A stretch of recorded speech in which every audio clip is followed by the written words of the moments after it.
Hello साथियों, स्वागत है आप सभी का हमारे चैनल पर। तो साथियों, आज की क्लास में हम बिहार बोर्ड एग्जाम 2025 के लिए क्लास 12 होम साइंस का अध्याय नंबर 10 जिसका नाम है मातृशिल्प और बाल विकास, इस चैप्टर की शुरुआत करेंगे और इस चैप्टर से संबंधित जो है सभी टॉपिक को जो है कवर करेंगे। तो देखिए, इससे पहले जो है चैप्टर नंबर 9 का जो है सब्जेक्टिव ऑब्जेक्टिव क्वेश्चन को जो है और थ्योरी सहित जो है सब्जेक्टिव ऑब्जेक्टिव क्वेश्चन को कवर किए थे। तो आज के सेशन में जो है अध्याय नंबर 10 को जो है कवर करेंगे। तो अध्याय नंबर 10 का जो अध्याय है उसका नाम है मातृशिल्प और बाल विकास। तो इस चैप्टर की संबंधित सभी इंपोर्टेंट टॉपिक को कवर करेंगे। तो देखिए, इस चैप्टर में सबसे पहले समझेंगे कि नवजात शिशुओं की जो है तत्काल देखभाल किस तरह से किया जाता है। देखिए, नवजात शिशु किसे कहते हैं? तो नवजात शिशु किसको कहते हैं? जब तक बच्चे 1 महीने जन्म से लेकर 1 महीने तक के बच्चे को जो है 1 महीने तक के बच्चे को जो है नवजात शिशु कहते हैं। ठीक है? तो नवजात शिशु की जो है तत्कालीन देखभाल किस तरह से किया जाता है, तो इसके बारे में देखेंगे। तो देखिए, जैसे ही शिशु माँ के शरीर से बाहर आए, उसका सिर सिर शरीर के अन्य भागों की अपेक्षा नीचे की ओर रख देना चाहिए। क्या करना चाहिए कि जैसे ही शिशु माँ के शरीर से बाहर आए, उसके सिर को क्या करना चाहिए? सिर को शरीर की अन्य भागों की अपेक्षा नीचे की ओर रख देना चाहिए, रखे या रख देना चाहिए, बात एक ही हुआ, ताकि मुंह और गले के रास्ते श्लेष्मा क्या हो जाए, बाहर निकल जाए। और बच्चों को इस स्थिति में तब तक रखे और बच्चों को इस स्थिति में तब तक रखे या रखना चाहिए जब तक कि बच्चा बच्चा जो है रोना और समुचित रूप से सांस लेना प्रारंभ ना कर दे। ठीक है? तो तत्कालीन देखभाल में जो है पहला पॉइंट को याद रखेगा कि जो है जैसे ही शिशु माँ के शरीर से बाहर आए, उसके सिर को क्या कर देना चाहिए? अन्य भागों की अपेक्षा नीचे की ओर रखना चाहिए। ठीक है? और ताकि रखना चाहिए, ताकि क्या होता है? नीचे की ओर रखने से क्या होता है? मुंह और गले में जो श्लेष्मा क्या होता है? बाहर निकल जाता है। और मुंह और गले में जो श्लेष्मा रहता है, यानी कि जो लार रहता है, वो क्या होता है कि बाहर निकल जाता है। और बच्चों की इस स्थिति में तब तक रखना चाहिए जब तक क्या करना चाहिए? बच्चा रोना और समुचित रूप से सांस लेना प्रारंभ ना कर दे। ठीक है? दूसरा पॉइंट देखिए, जब तक नाल को काटकर बांध ना दिया जाए तब तक बच्चों को लेटी हुई माँ के अस्तर से थोड़ा नीचे रख देना चाहिए। तो क्या होना चाहिए कि बच्चों का जो नाल होता है, जब तक उस नाल को काटकर अलग बांध न दिया जाए तब तक क्या हो? तब तक जो है बच्चों को लेटी हुई और माँ के अस्तर से जो है नीचे की ओर रखना चाहिए, नीचे की ओर रखे। ठीक है?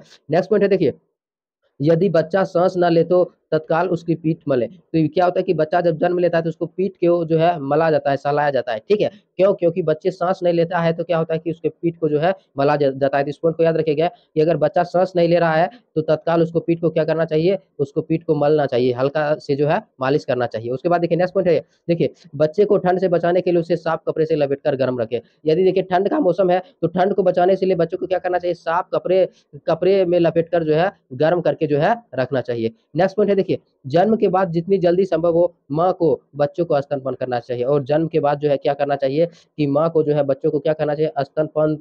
स्तनपान करना चाहिए। यानी कि माँ को जो है बच्चों को स्तनपान मतलब दूध जो है माँ को बच्चों को जो है पिलाना चाहिए। ठीक है? तो याद रखिए, जन्म के बाद जितनी जल्दी संभव हो माँ को बच्चों का क्या करना चाहिए? स्तनपान कराना चाहिए। और नेक्स्ट पॉइंट है, देखिए, तिल द्वारा बच्चों के शरीर पर लगी श्लेष्मा और रक्त को क्या कर देना चाहिए? साफ कर देना चाहिए। तो इस पॉइंट को याद रखिएगा। लास्ट में क्या करते हैं? अंत में तेल द्वारा बच्चों के शरीर पर लगी श्लेष्मा और रक्त को क्या कर देना चाहिए? साफ कर देना चाहिए। तो इस पॉइंट को याद रखिएगा। एग्जाम में पूछ लिया जाता है कि नवजात शिशु का जो है तत्काल देखभाल कैसे किया जाता है। 2 मार्क्स में पूछेगा तो आप लोग 2 पॉइंट को लिख दीजिएगा, किसी भी 2 पॉइंट को लिख दीजिएगा तो आपको 2 मार्क्स जो है मिल जाएगा। ठीक है?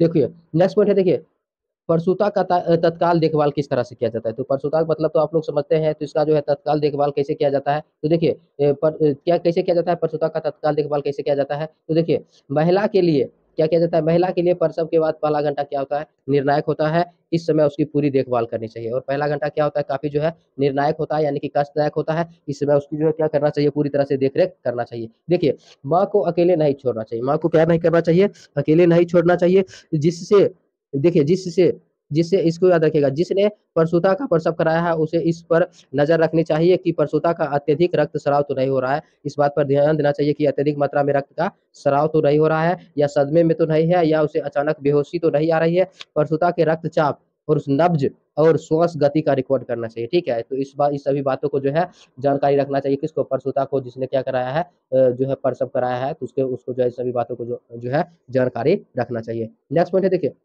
प्रसूता को योनि जो होता है, योनि किसको कहते हैं? जिसके माध्यम से जो है शिशु बाहर निकलता है उसको जो है योनि कहते हैं। तो क्या होता है कि प्रसूता की योनि को अच्छी तरह साफ करके उसे एंटीसेप्टिक लोशन से पोंछकर सुखा देना चाहिए। ठीक है? नेक्स्ट पॉइंट है, देखिए, प्रसूता को गर्म और आरामदेह बिस्तर पर लेटाना चाहिए। उसे कोई गर्म पेय देना चाहिए और उसे पीने के लिए गर्म जो है उपयोगी जो है गर्म पीने वाला पदार्थ देना चाहिए और उसे आराम आराम करने देना चाहिए। नेक्स्ट पॉइंट है देखिए, जब बच्चे के जन्म के पश्चात 1 घंटे के अंदर प्रसूता का पेशाब जो है करवाना चाहिए और रक्तस्राव की क्या करवाना चाहिए, जांच करवाना चाहिए। तो इस पॉइंट को भी याद रखेगा, इंपॉर्टेंट पॉइंट है। और देखिए होम साइंस में यही सब चीज पढ़ते हैं जिसका हम लोग दैनिक जीवन में क्या करते हैं, उपयोग करते हैं, देख रेख करते हैं, सुनते हुए यही सब चीज पढ़ते हैं। तो इस पॉइंट को भी आप लोग याद रखेगा, ठीक है, क्योंकि हम लोग दैनिक जीवन में हमारे साथ जो घटना घटित होता है, जो काम करते हैं, वही सब जो है होम साइंस में पढ़ते हैं, ठीक है। यही सब जो है बात हम लोग आप लोग को हम लोग को जो है दैनिक जीवन में देखने को मिलते हैं, ठीक है। तो याद रखिएगा कि प्रसूता का जो है तत्कालीन देखभाल कैसे किया जाता है, इस बात को आप लोग याद रखिएगा। नेक्स्ट पॉइंट है देखिए जनन स्वास्थ्य। जनन स्वास्थ्य क्या होता है, तो देखिए जनन संबंधित आवश्यक पहलुओं का जानकारी रखना जनन स्वास्थ्य कहलाता है।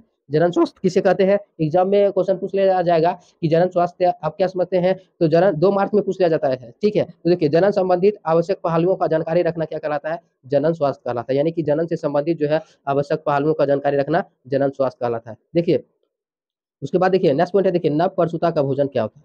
तो देखिए नव प्रसूता का भोजन किस प्रकार होना चाहिए, यानी कि नया नया जो प्रसूता है उसका भोजन किस प्रकार होना चाहिए। देखिए तो प्रसूता का भोजन दिन मतलब क्या हल्का होना चाहिए, प्रथम दिन हल्का होना चाहिए, ठीक है। देखिए प्रसूता कहने का मतलब है कि जो है माताएं जो है शिशु को जन्म देते हैं उसको प्रसूता कहते हैं, ठीक है। कि जो माताएं जो है शिशु को क्या करते हैं, जन्म देते हैं, उसको जो है प्रसूता कहते हैं, याद रखेगा। तो उसका भोजन क्या होना चाहिए, तो प्रसूता का जो है भोजन जो है प्रथम दिन हल्का होना चाहिए, उसे सुविधा अनुसार जो है गर्म चाय, कॉफी, हॉर्लिक्स आदि मनपसंद पीने के लिए देना चाहिए और माँ को पर्याप्त दूध हो सके इसके लिए पौष्टिक भोजन देना चाहिए। ऐसे अवस्था में दर्भ भोजन विशेष रूप से लाभदायक होता है। क्या होता है कि ऐसे अवस्था में जो है दर्भ भोजन क्या होता है, विशेष रूप से लाभदायक होता है। और देखिए यथासंभव जो है गर्म भोजन यथासंभव जो है भोजन गर्म गर्म हो इसका ध्यान रखना चाहिए। यानी कि जब भोजन देना चाहिए तो भोजन जो क्या होना चाहिए, हल्का गर्म जो है होना चाहिए, इसका ध्यान रखना चाहिए। तो ये भी पॉइंट इंपॉर्टेंट है, ठीक है। हल्के में कोई भी टॉपिक को हल्के में नहीं लीजिएगा, जो टॉपिक आप लोग के बुक में है वही बता रहे हैं और कोई चीज एक्स्ट्रा नहीं बता रहे हैं, और जो चीज बुक में है वो आप लोग को पढ़ना होगा, वो आप लोग को ध्यान में रखना होगा, ठीक है। तो कोई भी पॉइंट है, क्योंकि एग्जामिनर क्या पूछता है इसका कोई गारंटी नहीं है, इसलिए हर एक पॉइंट को जो है ध्यान से जो है समझते हुए चलिएगा ताकि आप लोग को एग्जाम में लिख पाइएगा। इतना सरल भाषा में हम आप लोग को बताए हैं क्या होता है कि प्रसूता का भोजन प्रथम दिन कैसा होना चाहिए, हल्का होना चाहिए। इसको आप लोग जो है अपने भाषा में भी लिख सकते हैं, ठीक है। उसे सुविधा अनुसार गर्म चाय, कॉफी, हॉर्लिक्स आदि मनपसंद पेय के लिए देना चाहिए और माँ को पर्याप्त दूध हो सके इसके लिए पौष्टिक भोजन देना चाहिए। देखिए ऐसी अवस्था में दर भोजन विशेष लाभदायक होता है, यथासंभव भोजन गर्म वो इसका क्या करना चाहिए, ध्यान रखना चाहिए, ठीक है। नेक्स्ट पॉइंट है देखिए, तो देखिए नए प्रसूता के साधारण रोग, यानी कि क्या होता है कि नए प्रसूता में जो है कुछ रोग देखने के लिए मिलता है। तो पढ़ेंगे कि साधारणतः कौन कौन से रोग देखने के लिए मिलता है। पहला देखिए रक्त अल्पता। तो रक्त अल्पता कैसे होता है कि देखिए सामान्यतः गर्भकाल में कुपोषण, यानी कि कुपोषण का मतलब है कि अच्छा भोजन जब नहीं मिलता है तो उस स्थिति को क्या कहते हैं, कुपोषण कहते हैं। तो सामान्यतः गर्भकाल में कुपोषण आहार, यानी कि खराब जो है आहार मिल रहा है, पोषक तत्व वाला आहार नहीं मिल रहा है। उसके बाद देखिए अवस्था वातावरण, ठीक है, वो स्वस्थ वातावरण है। और वातावरण क्या होता है, वो स्वस्थ होता है, वातावरण सही नहीं होता है। उसके बाद देखिए रोग रोग आदि के कारण क्या होता है, नव प्रसूता माताएं के शरीर में रक्त की कमी हो जाती है। क्या होता है कि जो नया नया जो माँ शिशु को जन्म देते हैं उसके शरीर में रक्त की क्या हो जाते हैं, कमी हो जाती है। ऐसी अवस्था में डॉक्टरों से सलाह के अनुसार भोजन और औषधि का सेवन करवाना चाहिए, ठीक है। एग्जाम में अगर पूछ लिया जाए कि नव प्रसूता के शरीर में अगर जो है रक्त अल्पता हो गया है, यानी कि रक्त की कमी वाला बीमारी हो गया, उसी को इंग्लिश में एनीमिया कहते हैं, तो उसको क्या करना चाहिए, तो ऐसी अवस्था में जो है जो क्या करना चाहिए, ऐसी अवस्था में जो है डॉक्टरों की सलाह के अनुसार जो है भोजन और औषधि का सेवन करना चाहिए। नेक्स्ट पॉइंट है देखिए टॉक्सीमिया। टॉक्सीमिया क्या है, तो देखिए नव प्रसूता माताएं इस रोग का शिकार हो जाता है। तो टॉक्सीमिया रोग का शिकार कौन हो जाता है, पूछ लेगा टॉक्सीमिया रोग का शिकार कौन हो जाता है, बच्चे होते हैं, नव प्रसूता माताएं होते हैं, वृद्ध व्यक्ति होते हैं, या इनमें से कोई नहीं। तो नव प्रसूता माताएं जो है इस रोग का क्या हो जाता है, शिकार हो जाता है। देखिए सामान्यतः सामान्यतः हाथ पांव फूलना इस रोग का प्रथम लक्षण होता है। तो देखिए अगर पूछ लिया जाएगा कि टॉक्सीमिया रोग का लक्षण क्या होता है, तो हाथ पांव फूलना जो है इस रोग का क्या होता है, प्रथम जो है लक्षण होता है। क्या होता है कि देखिए ऐसे रोगियों के मूत्र में एल्ब्यूमिन पाया जाता है। ऐसे रोगी के मूत्र में क्या पाया जाता है, एल्ब्यूमिन पाया जाता है। देखिए धीरे धीरे यह जी घबराना रोग एक्लेम एक्लेम्पिसिया में परिवर्तित हो जाता है। और देखिए टॉक्सीमिया जो रोग होता है ये क्या होता है कि यह रोग जो है धीरे धीरे जो है जी घबराने वाला रोग, यानी कि शरीर जो है माइंड जो है सही से काम नहीं करता है, उसको बोलते हैं एक्लेमिसिया रोग में क्या हो जाते हैं, परिवर्तित हो जाती है। फलस्वरूप रोगी को मूर्छा आने लगता है, मतलब मूर्छा मतलब क्या, बेहोशी आने लगता है, एकाएक जो है वो किसी स्थान पर गिर जाते हैं, सो जाते हैं। तो फलस्वरूप रोगी को जो है मूर्छा, यहाँ पर याद रखेगा, यहाँ पर मूर्छा हो गया है, टाइपिंग थोड़ा मिस्टेक है। तो देखिए मूर्छा मूर्छा आने लगता है, ठीक है, मूर्छा आने लगता है और अंत में क्या होता है, उसकी मृत्यु हो जाता है। तो याद रखिएगा टॉक्सीमिया रोग किसको होता है, नवप्रसूताएं माताएं इस रोग का शिकार हो जाता है। और सामान्यतः इस रोग का लक्षण क्या होता है, हाथ पांव फूलना इस रोग का क्या होता है, प्रथम रोग हो जाता है। और टॉक्सीमिया रोग जो है क्या होता है, जिस रोगी को होता है उसके रोगी को जो है मूत्र में एल्ब्यूमिन पाया जाता है, और यह धीरे धीरे जी घबराना जो रोग होता है एक्ले एक्ले मिप्सिया में परिवर्तित हो जाती है। फलस्वरूप रोगी को मूर्छा आने लगती है और अंत में क्या होता है, पराया उसकी मृत्यु हो जाती है। क्या होता है देखिए यौन संबंधी रोग क्या होता है, तो देखिए कुछ गरीब परिवार की माताएं गर्भधारण के पूर्व ही यौन संबंधी रोग से ग्रसित होती है, ठीक है। क्या होता है कि क्योंकि गरीब परिवार में क्या होता है कि कभी कभी जो है ज्ञान के अभाव में जो है क्या होता है कि रोग के कारण जो है रोग से ग्रसित हो जाते हैं, ठीक है, उसको जो है संपूर्ण जानकारी नहीं मिल पाती है, ठीक है, इसके कारण वो रोग से ग्रसित हो जाते हैं और इसकी संतान क्या होते हैं, पराया जो है मृत जन्म लेती है, और कभी कभी जो है जिंदा संतानें भी जन्म लेती है। इसमें से कुछ संतानें क्या होते हैं, शिशु अंधे लूले और काने जन्म लेते हैं। तो याद रखिएगा कि जिस माताएं को क्या होता है कि यौन संबंधी रोग है तो किस प्रकार के संतान को जन्म देती है, तो अधिकांश रूप से वो मरे हुए संतान को जन्म देती है, कभी कभी जिंदा संतान को जन्म देती है, जिसमें से क्या होता है कुछ शिशु क्या होते हैं, अंधे लूले काने जन्म लेती है, ठीक है।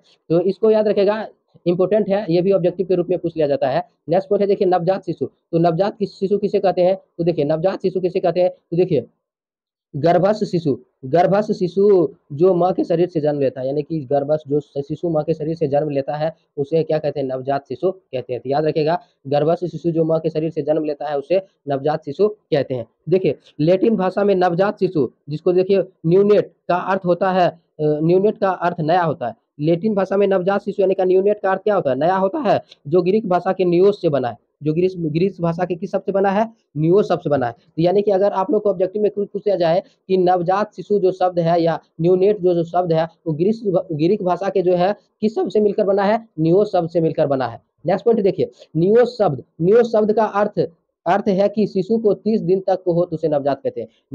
नियो शब्द का अर्थ है कि वह शिशु जो 30 दिन का हो, वह शिशु जो 30 दिन का हो उसे क्या कहते हैं, नवजात शिशु कहते हैं। तो देखिए शिशु का मतलब क्या हुआ, जो शिशु जो है 30 दिन का हो, 30 दिन तक के शिशु को क्या कहते हैं, नवजात शिशु कहते हैं। देखिए और कुछ बाल विशेषज्ञ जो डॉक्टर होते हैं, वैज्ञानिक होते हैं, साइंटिस्ट होते हैं, कुछ तो उन्होंने बताया कि 10 दिन के बच्चों को भी क्या कहते हैं, नवजात कहते हैं। तो इन सभी बातों को जो है याद रखेगा, ठीक है। अगर पूछ लिया जाएगा नवजात कहते हैं 10 दिन के बच्चे को, 30 दिन के बच्चे को, दोनों इनमें से कोई नहीं, तो इसका राइट आंसर क्या होगा, दोनों, ठीक है। 30 दिन के बच्चों को भी कहते हैं, 10 दिन के भी बच्चों को भी कहते हैं। नेक्स्ट पॉइंट है देखिए कभी कभी कमजोर बच्चा शिशु जन्म जन्म क्यों लेती है, तो कभी कभी जो है कमजोर बच्चा जो है शिशु जन्म क्यों लेती है, इसका आंसर को ध्यान में रखिएगा कि कभी कभी क्या होता है कि किसी कारणवश जब गर्भकाल में महिला पर्याप्त मात्रा में पौष्टिक आहार नहीं ले पाती है, क्या होता है कि किसी कारणवश जब गर्भकाल में महिलाएं पर्याप्त मात्रा में पौष्टिक आहार नहीं ले पाती है तो ऐसी स्थिति में कमजोर बच्चा जो है जन्म लेती है। क्या होता है कि देखिए ऐसे शिशु पर कुछ विशेष ध्यान देना चाहिए, ऐसे शिशु को किसी शिशु रोग विशेषज्ञ की देखरेख में रखना चाहिए। इस अवस्था में लापरवाही होने से शिशु की क्या होती है, मृत्यु हो जाती है। तो याद रखेगा इंपॉर्टेंट क्वेश्चन है, अगर आप लोग से पूछ लिया जाएगा कि कभी कभी जो है कमजोर शिशु जन्म क्यों लेती है, इसके बारे में इंपॉर्टेंट है, इसके बारे में आप लोग स्क्रीनशॉट ले लीजिए, इसके बारे में जो है ध्यान रखिएगा, ठीक है। तो नेक्स्ट पॉइंट है देखिए जन्म के समय शिशु की स्वास्थ्य का मूल्यांकन। देखिए मूल्यांकन मतलब होता है जांच करना, मूल्यांकन मतलब क्या होता है, जांच करना होता है, ठीक है। तो क्या होता है कि जन्म के समय जो है शिशु के स्वास्थ्य का मूल्यांकन किस प्रकार किया जाता है, तो याद रखिएगा एग्जाम में क्वेश्चन पूछ लिया जाएगा, दीर्घ उत्तरीय प्रश्न पूछ लिया जाएगा या शॉर्ट पूछ लिया जाएगा, अति लघु उत्तरीय क्वेश्चन अगर इस टाइप में पूछता है तो आप दो पॉइंट लिखिएगा तो आप लोग को पूरा नंबर मिल जाएगा। अगर देखिए 5 मार्क्स में पूछ लिया जाता है तो 5 पॉइंट को लिखिएगा तो आप लोग को पूरा नंबर मिल जाएगा, या 10 पॉइंट है इसको इतना लिख दीजिएगा तो आप लोग को पूरा नंबर मिल जाएगा। तो देखिए जन्म के समय शिशुओं का स्वास्थ्य का मूल्यांकन, तो देखिए जन्म के बाद जो है शिशु के स्वास्थ्य की जांच के प्रमुख उद्देश्य निम्न है जो इस प्रकार है। तो देखिए पहला उद्देश्य क्या है, जन्मजात और समस्याओं, यानी कि जन्म के समय से जो समस्याएं रहते हैं, समस्याओं का पता लगाना जिससे शिशु जीवन को खतरा हो और उसका शीघ्र क्या करना, उपचार करना क्या होता है, आवश्यक होता है। यानी कि शिशु के स्वास्थ्य के बारे में मूल्यांकन करते समय उसमें पता लगाएंगे कि जो जन्मजात यानी कि जन्म से जो समस्या है उसके बारे में जो पता लगाएंगे, जो शिशु के जीवन के लिए खतरा हो और उसको शीघ्र ही क्या करना चाहिए, शीघ्र उपचार करना क्या होता है, आवश्यक होता है। नेक्स्ट पॉइंट है देखिए जन्म के पूर्व, जन्म के जो है पूर्व या जन्म के विपरीत वातावरण के कारण होने वाली बीमारियों का पता लगाना चाहिए। यानी कि जन्म से पहले या उसको वहाँ के वातावरण के कारण कोई अगर बीमारी हुआ है तो उसको क्या करेंगे, उसके बारे में जो है पता लगाना चाहिए। ठीक है, उसके बारे में देखिए, तो वही है कि जन्म से पूर्व या जन्म के विपरीत वातावरण के कारण होने वाली बीमारियों का क्या करना चाहिए, पता करना चाहिए। देखिए शरीर का क्या करना चाहिए, वजन करना चाहिए। ठीक है, एक स्वस्थ शरीर के वजन कितना होता है जन्म के समय जो है 2.5 से जो है 2.5 से जो है 3 केजी का होता है। ठीक है, तो इसको आप लोग याद रखिएगा। ठीक है, और शिशु के संबंध में माता पिता से विचार विमर्श जो है करना चाहिए। नेक्स्ट पॉइंट है देखिए, नारी तंत्र की गति और शरीरता हलचलों को जांच करना चाहिए, त्वचा की जांच करना चाहिए, सिर से पांव तक की लंबाई को नापना चाहिए। उसके बाद देखिए सिर की परिधियों को माप लेना चाहिए। उसके बाद देखिए शरीर का वजन करना चाहिए। उसके बाद देखिए श्वासोच्छ्वास की गति यानी कि श्वसन की गति जो है उसको भी जांच करना चाहिए। ठीक है, इसका आप लोग जो है स्क्रीनशॉट ले लीजिएगा, क्वेश्चन को स्क्रीनशॉट ले लीजिएगा कि जन्म के समय शिशुओं का जो है स्वास्थ्य का मूल्यांकन किस प्रकार किया जाता है, स्क्रीनशॉट ले लीजिएगा और इसको आप लोग याद रखेगा, एग्जाम की दृष्टि से जो है इंपॉर्टेंट क्वेश्चन है। ठीक है, 5 मार्क्स के लिए भी और 2 मार्क्स के लिए भी। तो देखिए नेक्स्ट क्वेश्चन है, तो नेक्स्ट क्वेश्चन है देखिए, नेक्स्ट पॉइंट है देखिए शिशु की नियमित देखभाल। तो शिशु को जो है नियमित देखभाल किसके प्रकार किया जाता है, तो देखिए शिशु की जो है नियमित देखभाल निम्न प्रकार से करनी चाहिए। क्या करना चाहिए, शिशु की जो है नियमित देखभाल जो है निम्न प्रकार से जो है करनी करनी चाहिए, जो इस प्रकार है। पहला क्या है कि देखिए सामान्यतः नवजात शिशु को प्रतिदिन स्नान करना चाहिए। यानी कि जो नवजात शिशु होता है उसको प्रतिदिन क्या करना चाहिए, स्नान कराना चाहिए। और बाह्य जनन अंगों की नियमित रूप से, और शिशुओं का जो है बाह्य जनन अंग होता है उसको जो है नियमित रूप से क्या करना चाहिए, सफाई करना चाहिए। तो ठीक है, ये भी क्वेश्चन इंपॉर्टेंट है कि शिशुओं की नियमित देखभाल किस प्रकार किया जाता है। तो याद रखेगा कि शिशुओं को नियमित देखभाल निम्न प्रकार से करनी चाहिए। पहला पॉइंट कि सामान्यतः नवजात शिशुओं को प्रतिदिन स्नान करना चाहिए और बाह्य जनन अंगों को जो है नियमित रूप से सफाई करनी चाहिए। नेक्स्ट पॉइंट है देखिए, नेक्स्ट पॉइंट है देखिए प्रतिदिन प्रतिदिन जो है आंख, नाक, कान, मुंह आदि की जांच करनी चाहिए। प्रतिदिन क्या करना चाहिए, शिशुओं की जो है आंख, नाक, कान, मुंह आदि की जो है जांच करनी चाहिए। और प्रतिदिन जो है शिशु के शरीर का तापमान का भी ध्यान रखना चाहिए। प्रतिदिन जो है शिशु के शरीर के तापमान का भी ध्यान रखना चाहिए। उसके बाद देखिए मल निष्कासन की संख्या का रिकॉर्ड, और शिशु जो है प्रतिदिन कितने बार जो है मल को निष्कासन करते हैं उसका भी रिकॉर्ड रखना चाहिए। नेक्स्ट पॉइंट है देखिए, जिस कमरे में नवजात शिशु को रखा जाए वहां देखिए समांतरण की व्यवस्था और उचित प्रकाश होना चाहिए। ठीक है, तो इस बात को भी याद रखिएगा कि जिस कमरे में नवजात शिशु को रखा जाए वहाँ जो है समांतरण की व्यवस्था और उचित जो है प्रकाश होनी चाहिए। और देखिए संक्रमित व्यक्ति को नवजात शिशु से दूर रखना चाहिए। अगर कोई व्यक्ति संक्रमित है तो उससे जो है नवजात शिशु को क्या करेंगे, दूर रखना चाहिए। नेक्स्ट पॉइंट देखिए, शिशु के उत्तम मानसिक स्वास्थ्य के लिए माँ से अलग बिस्तर पर रखना चाहिए। ठीक है, ताकि शिशु को क्या करना चाहिए कि उत्तम स्वास्थ्य के लिए, उत्तम मानसिक स्वास्थ्य के लिए माँ से अलग बिस्तर पर क्या करना चाहिए, लिटाना चाहिए। ये भी क्वेश्चन इंपॉर्टेंट है, इसका भी आप लोग स्क्रीनशॉट ले लीजिए। और इस चैप्टर का जो है अध्याय नंबर जो है 10 का जो है टोटल थ्योरी आप लोग को जो है खत्म हो चुका है। ठीक है, टोटल थ्योरी खत्म हो चुका है। जो है इसका पीडीएफ आप लोग को वीडियो के डिस्क्रिप्शन में मिल जाएगा। आप लोग जो है बुक को उठाकर देख लीजिएगा, इसके अलावा कोई भी थ्योरी आप लोग को नहीं मिलेगा। ठीक है, और टोटल थ्योरी खत्म हो चुका है। नेक्स्ट सेशन में जो है, नेक्स्ट वीडियो में जो है इस चैप्टर से संबंधित जो है सभी जो है लॉन्ग क्वेश्चन को लाएंगे। उसके बाद इस चैप्टर से संबंधित सभी ऑब्जेक्टिव क्वेश्चन को कवर करेंगे। इसका पीडीएफ वीडियो के डिस्क्रिप्शन लिंक में मिल जाएगा, वहां से आप लोग पीडीएफ डाउनलोड कर सकते हैं। वीडियो पसंद आया है तो आप लोग वीडियो को शेयर कर दीजिए, और चैनल पर पहली बार है तो चैनल को सब्सक्राइब कर दीजिएगा। मिलते हैं नेक्स्ट क्लास में, धन्यवाद।